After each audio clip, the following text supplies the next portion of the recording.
दोस्तों, आज की इस वीडियो में हम आपको एक जिन्नात और एक लड़की का वाक़या सुनाएंगे।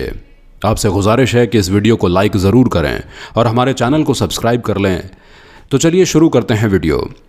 दोस्तों, एक आदमी सूखे पत्ते की तरह इधर उधर भटक रहा था। उसका नाम हासिम अहमद था। वो अपने नाम की तरह ही हासिम था। चलते चलते हासिम अहमद की टांगें थक गई थी। वो कई दिनों का भूखा था। उसकी आंखों के सामने अंधेरा छा रहा था। कल से उसके हलक में पानी का एक कतरा भी नहीं गया था। अचानक उसकी आंखों के सामने अंधेरा छा गया और वो लड़खड़ाता हुआ ज़मीन पर गिर गया।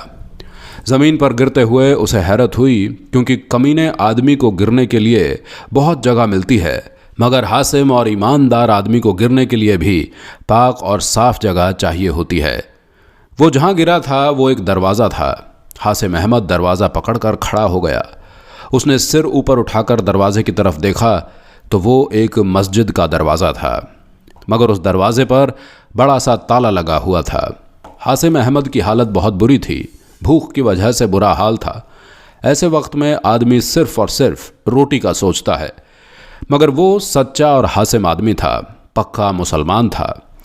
उसने मस्जिद के बंद दरवाजे को हैरत से देखा और सोचने लगा, ये दरवाज़ा बंद क्यों है? जोहर की नमाज का वक्त हुआ जाता है, नमाजी कहाँ हैं?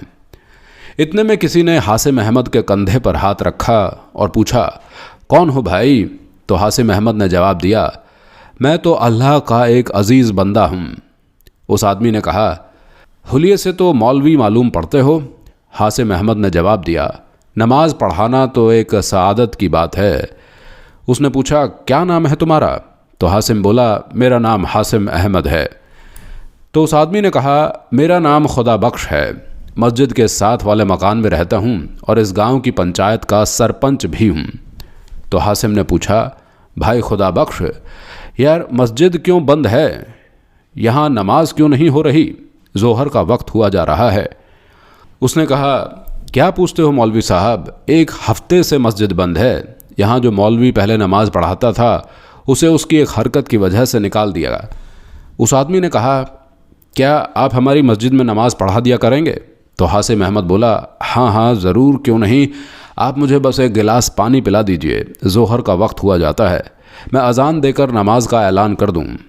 तो वो आदमी जिसका नाम खुदा बख्श था, उसने कहा, आपके चेहरे से लग रहा है आप कई दिनों के भूखे हैं। पहले आप रोटी खा लीजिए, फिर अजान दीजिएगा।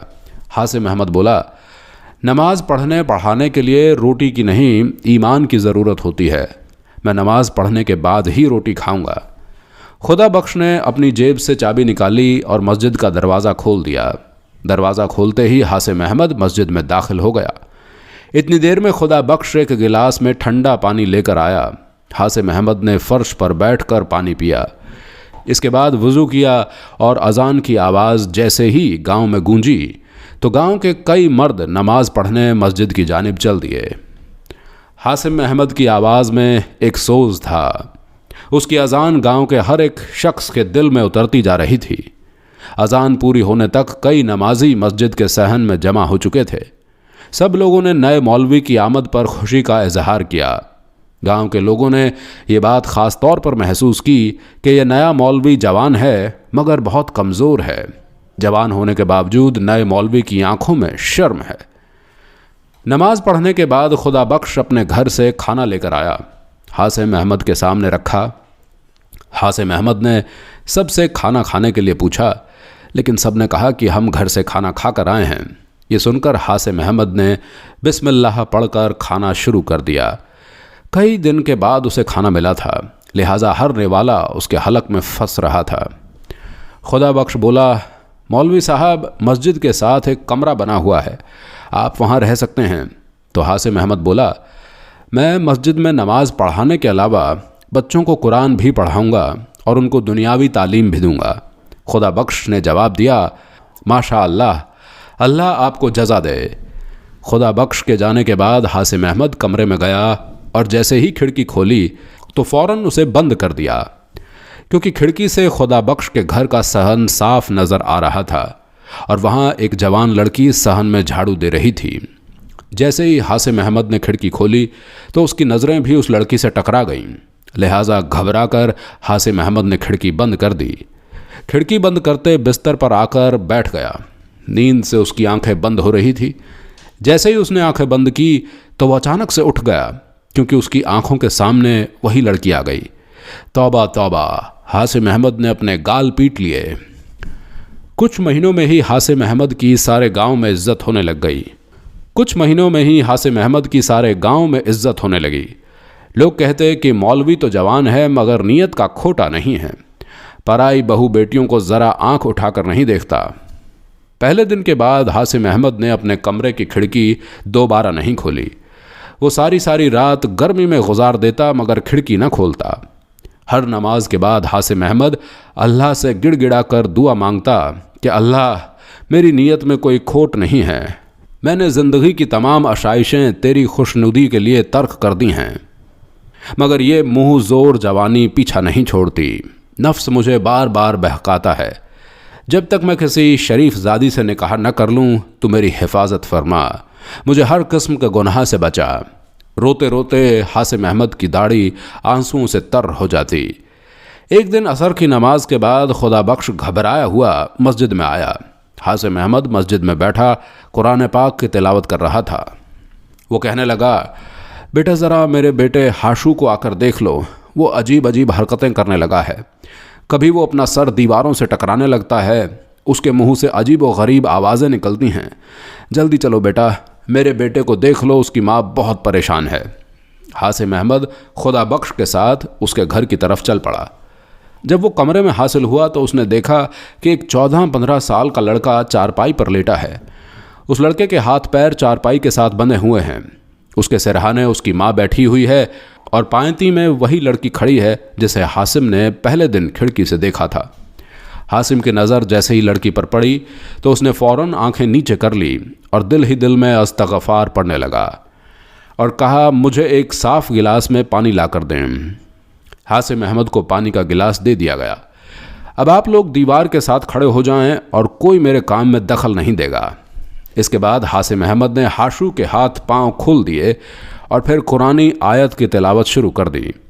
हासिम अहमद ने बुलंद आवाज़ में कुरान मजीद की तिलावत शुरू कर दी। हासिम अहमद इलाज कर ही रहा था, इतने में हाशू के मुंह से एक अनजानी और कड़क आवाज़ निकली, कौन है, तू क्यों मुझे तंग कर रहा है? हासिम ने कहा, तू कौन है, इस बच्चे को क्यों तंग कर रहा है? जिन ज़ोर से दहाड़ा और बोला, इस बच्चे और इसके दोस्त ने मिलकर मुझे बहुत तंग किया है, मुझे ज़ख्मी किया है। तो हासिम बोला, इस बच्चे ने तुम्हें कैसे तंग किया है, कैसे ज़ख्मी किया है? तो वो बोला, कल जब मैं इस गांव से गुज़र रहा था तो उस वक्त मैं एक जानवर के रूप में था, तो इसने और इसके शरारती दोस्तों ने मुझ पर पत्थर बरसाए थे। तो हासिम अहमद बोला, यकीनन इसने बहुत गलत हरकत की है, किसी बेज़ुबान को इस तरह तंग नहीं करना चाहिए। मैं हाशू की तरफ से तुमसे माफ़ी मांगता हूँ और यकीन दिलाता हूँ कि आइंदा ये कभी किसी बेज़ुबान को तंग नहीं करेगा। हाशू को सज़ा मिल चुकी है, मेहरबानी करके अब तुम हाशू को छोड़ दो, तुम्हें कसम है। उसने कहा, मुझे कसम मत दो, मैं इसे और भी सज़ा दूंगा।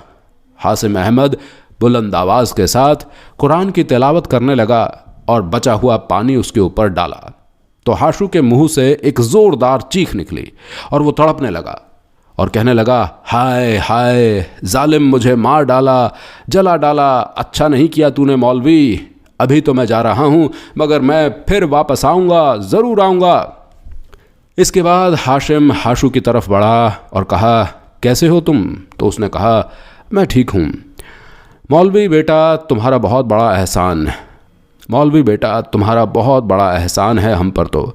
तो हासिम अहमद ने कहा, मैंने कोई एहसान नहीं किया है, ये तो अल्लाह के पाक कलाम का असर है, अल्लाह के पाक कलाम में बहुत बरकत है। ये कहकर हासिम अहमद ने अपना बैग उठाया और एक कलम और दवात निकाली। दवात खोलते ही पूरे कमरे में जाफ़रान की खुशबू फैल गई। हासिम अहमद ने कलम को जाफ़रान में डुबोया और ताबीज़ लिखने लगा। ताबीज़ लिखने के बाद हासिम अहमद ने ताबीज़ खुदा बख्श के दाएं हाथ में दिया और कहा, इस ताबीज़ को चमड़े में लपेट कर हाशू के सीधे बाजू पर बांध देना और रोज़ाना असर की नमाज के बाद हाशू के सरहाने सुरह फलक और सुरह नास की तिलावत करते रहना, जिन कभी दोबारा इस घर का रुख नहीं करेगा।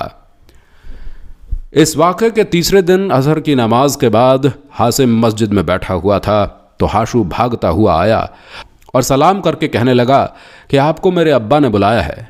तो हासिम अहमद ने अपना बैग उठाया और तेज़ तेज़ कदमों से हाशू के पीछे चलने लगा। घर आकर खुदा बख्श की बीवी से पूछा क्या हुआ, तो उसने कहा मौलवी बेटा न जाने क्यों इन जिन्नों ने मेरा ही घर देख लिया है। पहले हाशू पर जिन्न आ गया और अब शरीफा। तो मौलवी हासिम अहमद बोला आपको कैसे मालूम पता कि आपकी बेटी शरीफा पर कोई जिन्न आया है। तो उसकी माँ ने अपनी बेटी के बारे में बता दिया कि वो अजीब अजीब हरकतें करने लग गई है।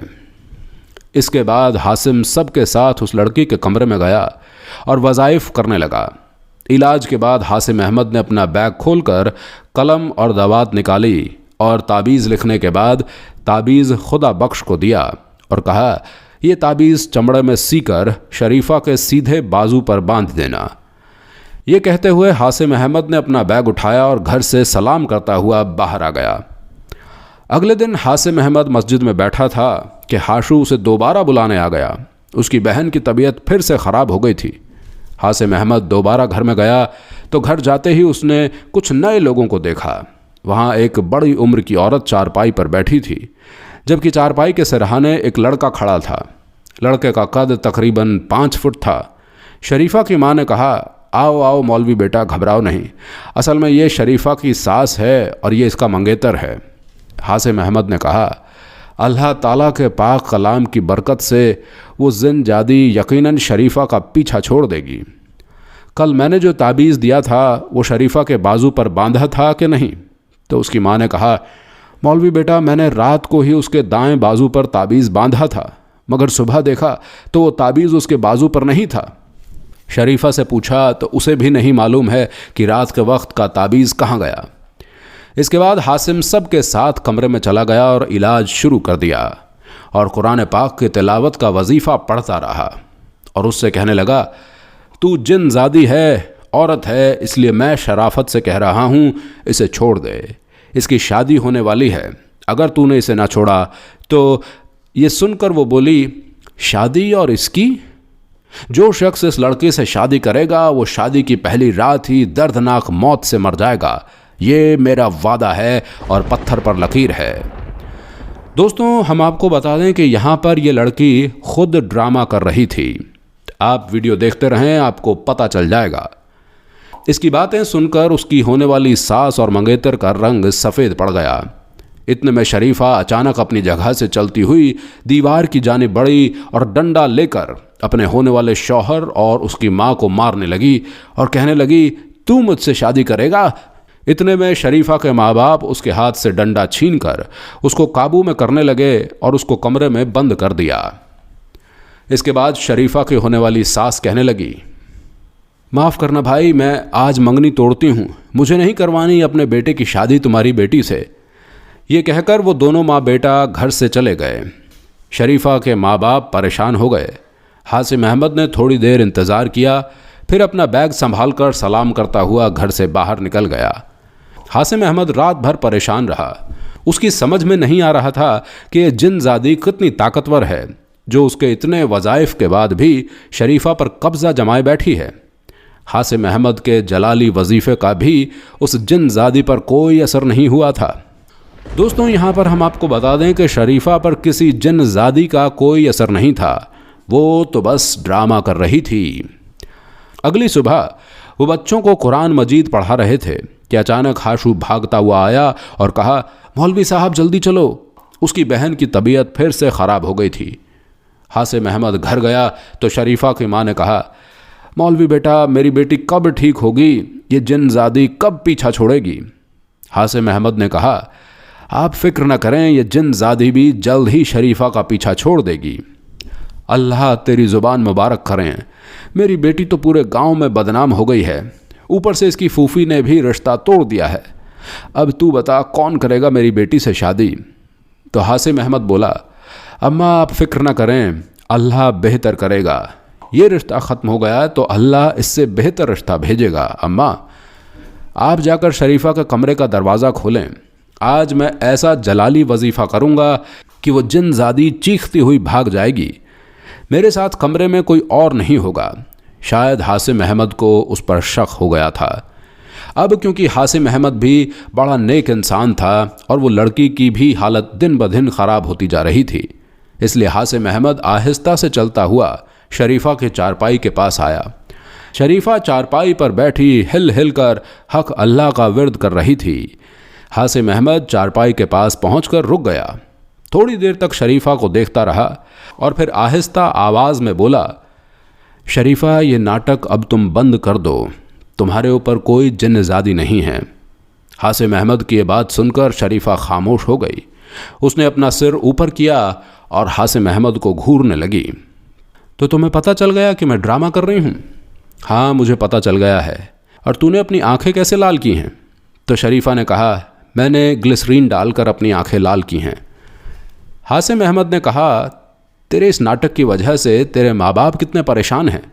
शरीफा बोली, मुझे अफसोस है इस बात का, लेकिन मैं मजबूर थी। मैंने रिश्ता तोड़ने के लिए नाटक किया था। तुझे क्यों ये रिश्ता मंजूर नहीं था? मेरा उसके साथ कोई जोड़ नहीं था। तो हासिम ने कहा, अगर तुझे रिश्ता मंजूर नहीं था तो सीधे सीधे इनकार कर देती, इतना नाटक करने की क्या ज़रूरत थी? शरीफा बोली, मेरा रिश्ता उस वक्त हुआ था जब मैं झूले में थी और शादी के वक्त भी मुझसे नहीं पूछा जाना था। मैं 10 जमात पास हूँ और उसने तो स्कूल की शक्ल तक नहीं देखी। लेकिन अब तेरा क्या होगा? तुझसे कौन शादी करेगा? आसपास हर जगह पर तो तू मशहूर है कि तू असेब ज़दा है। ये सुनकर शरीफा मुस्कुरा दी और कहने लगी, मुझसे शादी वो करेगा जिसे मालूम है कि मेरे ऊपर किसी जिन्नज़ादी ने कब्ज़ा नहीं किया है। हासिम अहमद वाकई में हासिम था। उसने कहा, क्या मतलब? तो लड़की बोली, या तो तू बहुत मासूम है या तू बन रहा है। शरीफा ने शरारती नज़रों से हासिम अहमद को देखते हुए कहा,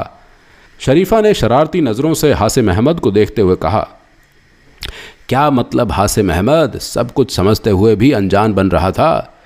सयानों ने सच ही कहा है कि औरतों के मकरों फरेब से अल्लाह ही बचाए। हासिम अहमद ने कानों को हाथ लगाते हुए कहा और अपना बैग संभालकर कमरे से बाहर निकल गया। क्या हुआ? शरीफा की माँ ने कहा, बेटा, क्या जिन्नज़ादी ने शरीफा का पीछा छोड़ दिया? तो हासिम अहमद बोला, बहुत जल्द वो जिन्नज़ादी शरीफा का पीछा छोड़ देगी। शरीफा की माँ परेशान थी कि इससे कौन शादी करेगा। फूफी ने तो इसका रिश्ता तोड़ दिया है। आसपास के गांव में भी मशहूर है कि जिन्नज़ादी है और दूल्हे को मार देगी।